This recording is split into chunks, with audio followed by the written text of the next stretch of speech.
Then we have 2. Okay, now statement 5, right?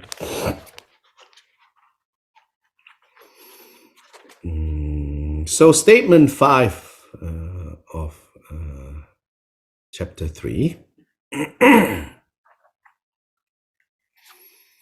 The essence of the vows is imperceptible form. Essence of the vows is imperceptible form. So here, this has to do with some debates that were going on, some difference of opinion about this notion of imperceptible form.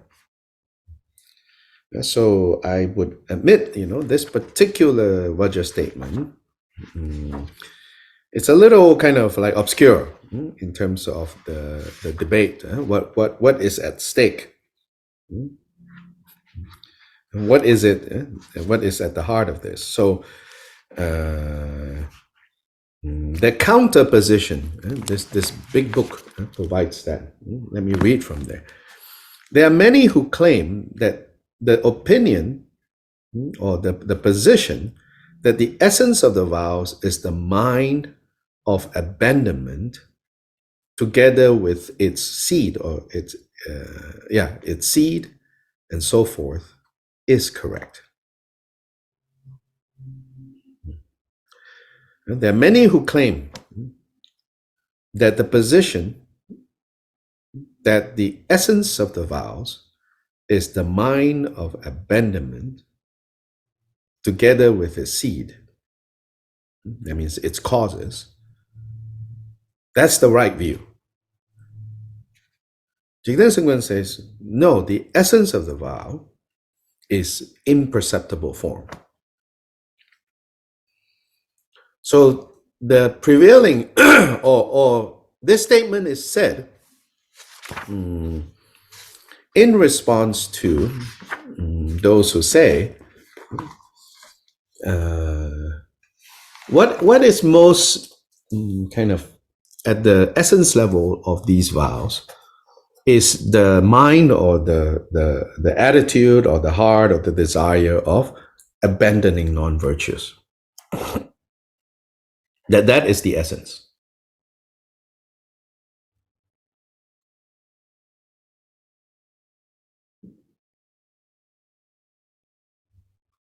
Here, in response to that, Jigten Sungpan says the essence of the vows is imperceptible form. So what is this talking about? So let's look at what Khenpo Kunpal has to say. Furthermore, concerning the vows, Jigten Sungpan maintains that the essence of the vows, which arises from the gathering of causes and conditions, is a type of imperceptible form that is indemonstrable, unobstructed, and belongs to the sense space of mental phenomena. It is, as it is said in the treasury of Abhidharma, one should know that the 3 kinds of imperceptible form are vows, non-vows, and others in between these 2. The vows are those of individual liberation, and likewise those that arise from undefilement and meditative absorption.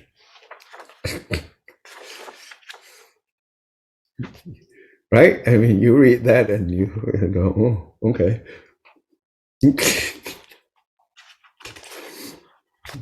Even if you understand every word in there, you're like, oh, okay.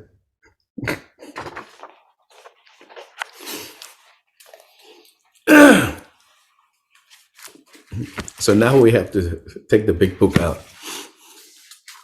And even taking the big book out, first of all, I don't want to laugh and to then make you think like, oh, it's just blah, blah, blah. No, it's not. Again, these are, it's actually a very complicated issue that is being addressed here. I don't know if we, this particular class, we need to look into that complication. Yeah? But somewhere, when we were studying the big book, it's there. It's on the YouTube, and Digon Damakirti YouTube channel. We have a recording for this particular issue.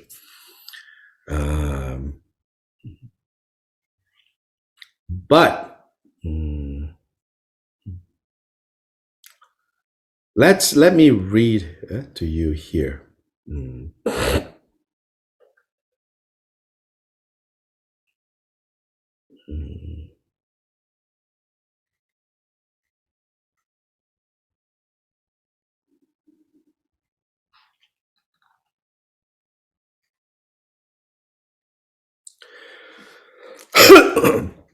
For Jigta and Sumgan, the essence of the Pratimoksha vows, the individual liberation vows, is the embodiment of such thoughts as, I am a monastic. The preceding actions of body and speech when taking the vow have a material basis, but the subsequently arising essence of the vow arises from thought. The vow, however, is an embodiment of that thought.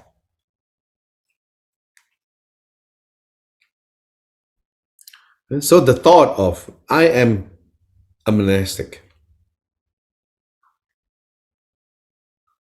that thought, I'm a monastic, or I'm someone who have the 5 vows, let's say, the 5 lay vows. I'm a formal lay practitioner, not just in the sense of I'm not monastic, but I've taken the 5 vows. I'm a formal lay monastic. Then that thought,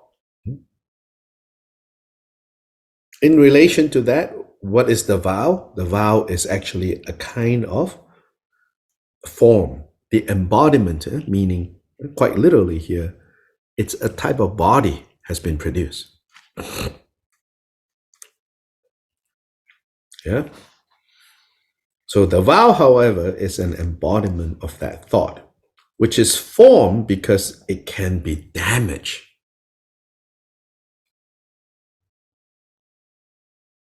Here is the key. Why this emphasis that it is a type of form? Because it can be damaged. And it is imperceptible because it lacks shape, color, and so on. In this sense, never mind this one.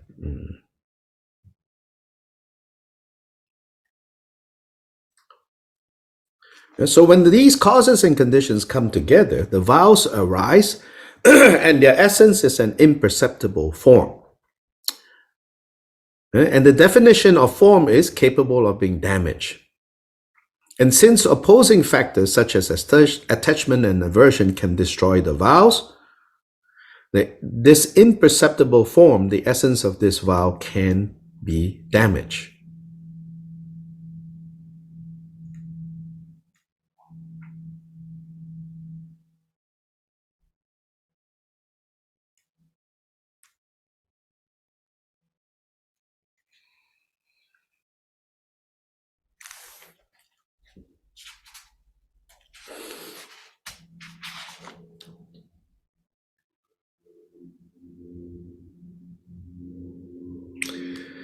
This is because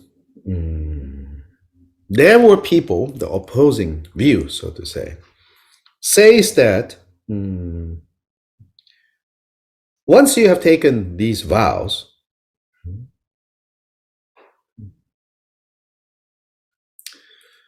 they cannot be damaged. Believe it or not, there were people who believe that. So like I said, so this issue is no longer so pertinent in our context. Yeah, because I think none of us would take that position. So the issue here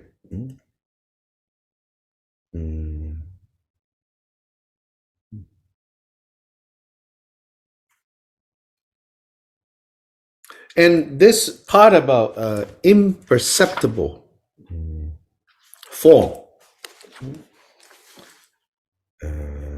it's again related to debates regarding again the four philosophical traditions of Indian Buddhism, having different opinions, as to what is form and what is imperceptible form. Yeah. So anyway, the gist is basically, this particular issue, maybe we don't have as much, to kind of draw out from and go, oh, okay. Yes. That idea would apply to anything we vow to do, would it not? You say that again. This idea of imperceptible form which can be damaged, if we think of any vow in that way, it seems to give it more weight somehow. Yes, in a way. Yes, I like that. Yes, yes. Think of your vows as a kind of a fragile, right, vase. Or something you're carrying that can Yes, be damaged. yeah. I like that. Yes, I like that. Yes. Rather than so abstract, right? I have a vow. Yeah, yeah, yeah. Yeah. I think it really helps me to. I don't like concretize because I know that's not good, but it does I help. like concretize, but I also know it's not good. But I mean, it does help to put it Mm-hmm. in some form Yes. that Yes. we can carry in some Yes. fashion. Yes. Yes. And I think imperceptible is there because it doesn't want people to then say, "Hey, you say it's form," so we can see. Say, "No, no, no, no. Yes, you Yes, cannot see. There's no color to it, but it's still fragile like a form." it's present. Yeah, and form is capable. The definition of form in Buddhist like Abhidharma talk, form is one of the characteristics of form is capable to be destroyed, capable to be damaged. So then to say your vow, this is good. I like this. To say that your vow, is a type of form. It's like a fragile, uh, object that you have. Then take good care, Don't bump it against things that will smash it, Yeah. Good. Buddha wisdom is coming through. 3-6. Yeah, because the technical debates in there, is very it's very detailed and very complex. Anyway, 3-6. For all transgressions, the motivation is principle. Meaning, for all transgressions, for all damaging, for all breaking of these individual liberation vows, the motivation is the principal factor.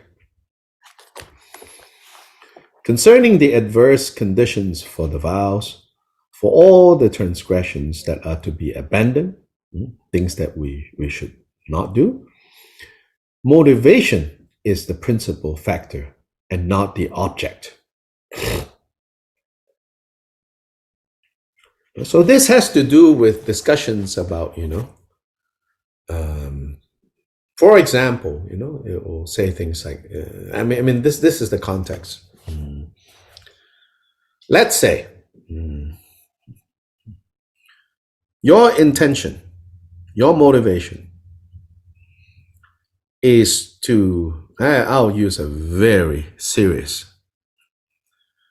just to kind of bring forth the point, right? Your motivation is to murder. a parent, your parent.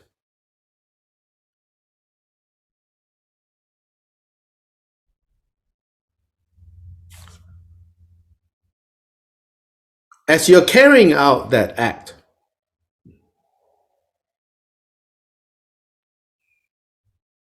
you mistook someone else to be your parent.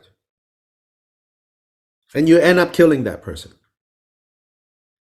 So that's the object. What kind of karma have you created? According to this statement, you have created the karma of killing your parent. Motivation is the principal factor, not the object.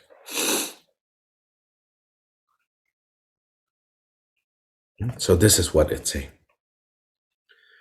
It is told in the divisions of the Vinaya that there are no transgression for the fully ordained monk who was sleeping in the monastery while a prostitute lay on top of him, because he did not identify with the pleasure. And it is told in the divisions of the Vinaya of fully ordained nuns that there was no transgression for the fully ordained nun Bhadra of Kapilavastu, although King Ajatashatru had sexual intercourse with her for 7 days, because she did not identify with the touch, and moreover said that she experienced great suffering. And it is said in the root of the Vinaya Sutra, the motivation is the principal actor. Thus, for transgressions to occur, this motivation is principal.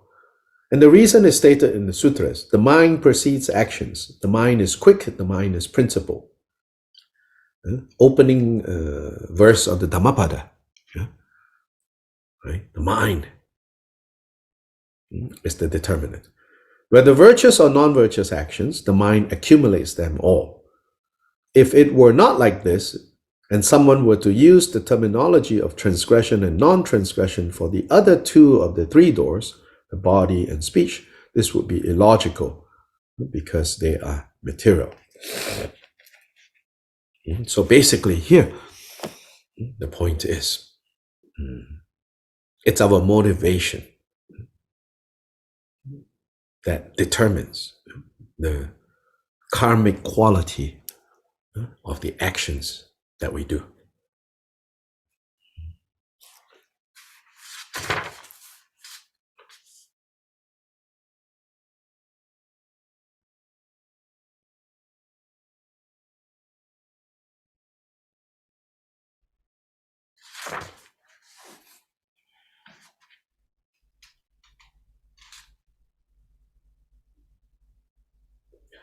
So here there are more detailed, again, points in the commentary. But we don't need to go into that because again, these are like, remember I said, the study of Vinaya rules, especially the monastic rules, 250, was an important major field of studies for Buddhist monastics. Not for all of them, but there's definitely people who specialize in that area, because it's about like having a more and more refined understanding of the vows and becoming more and more sensitive to all the ways in which the vows could be damaged and restored. And so I don't want to downplay, right, the importance of developing a systematic study of these vows.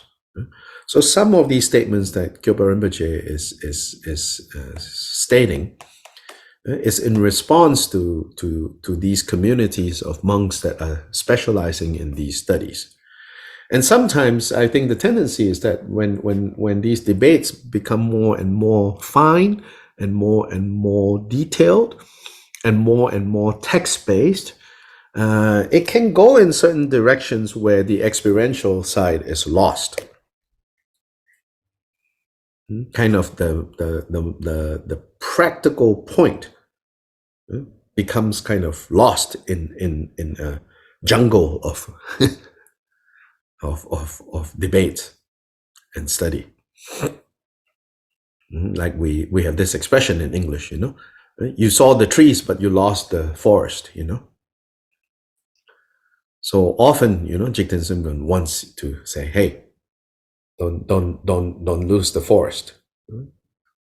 So under this topic, like the countering position is that says that the real factors involved is two things. If you want to know, it's apperception and intention, which are, to complicate things, in Sanskrit, is one word, samnya. Nya is to know, sam is to like perfectly know, but then samnya, depending on context, is translated into Tibetan with two different Tibetan words. So there's lots of debates there, So here,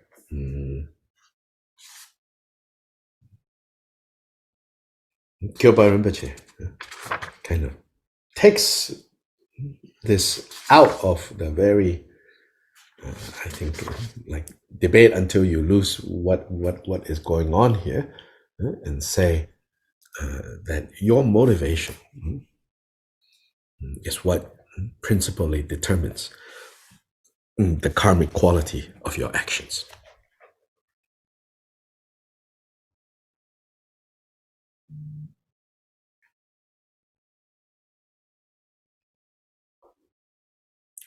So today we will stop here, and we will continue tomorrow. Tonight there is Introduction to Buddhism course for those of you who are attending that. If you miss the last class, I recommend listening to that class at some point. There I talk about the development of Buddhist texts, traditions, textual traditions, oral texts, written texts, words of the Buddha. From words of the Buddha, they become oral texts. From oral texts, they become written texts. And what happens, when these developments unfold? What is loss and what is gain? And I think that's really important now that we are here, 2,500 years later, and having some kind of understanding of what kind of transformations happen will help us have, I think, more fruitful relationship with texts. Not get too lost.